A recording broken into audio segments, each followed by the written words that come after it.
Hello everybody, I'm David and I am going to start the first lesson by Edmodo. Okay, so as we said you in the classroom, we are going to start by the empire, the point 3, the empire. We have said about the other stages in Rome, about the monarchy, about the republic, and about now the empire. Okay, so let's start with the empire. The empire starts in the 27 before Christ, as you can see here. This was the year when the Emperor August, the first emperor in the history of Rome, became the emperor, got the power. The empire lasted up to the 476 after the death of Christ. It was Augustus who introduced the new form of government, the empire.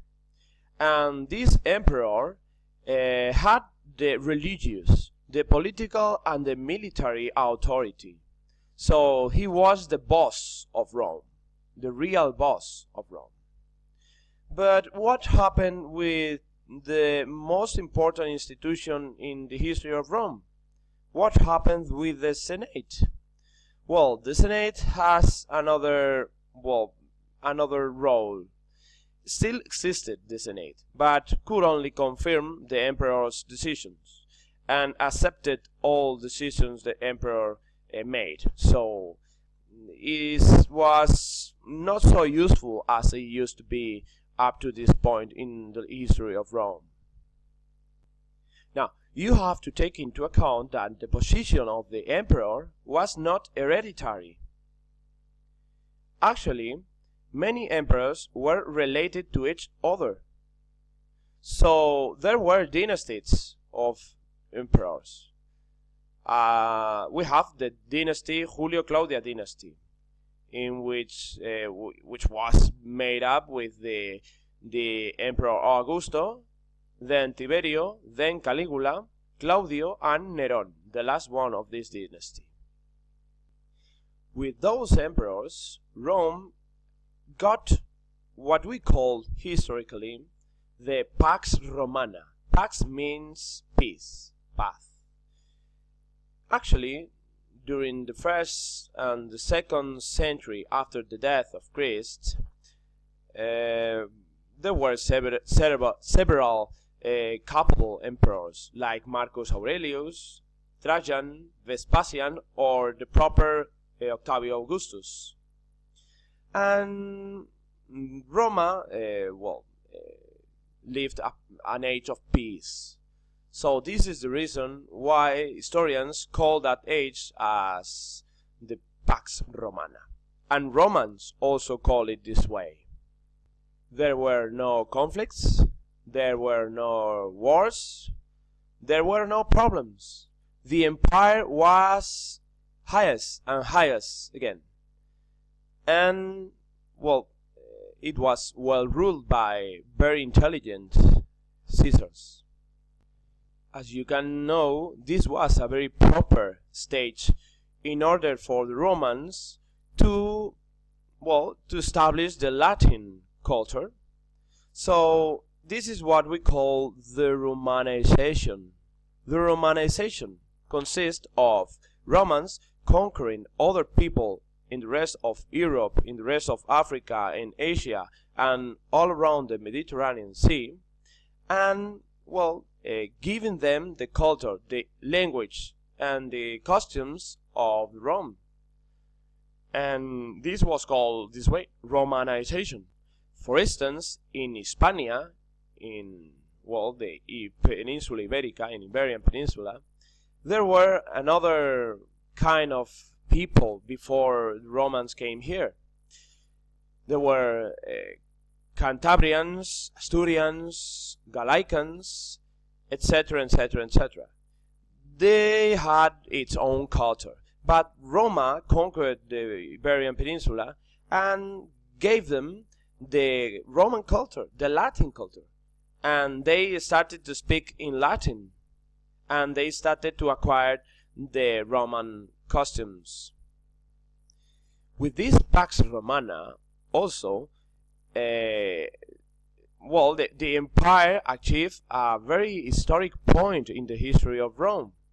At first, only the male inhabitants of Italy had full rights, okay? Civil rights, political rights, social rights, etc. But from the 212 AD, after the death of Christ, all free men living in the empire became citizens.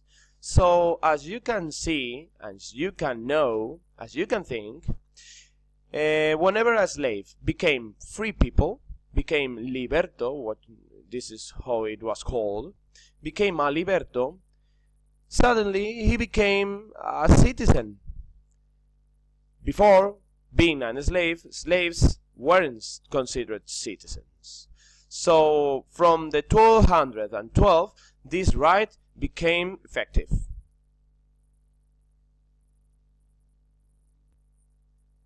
Okay, so what else?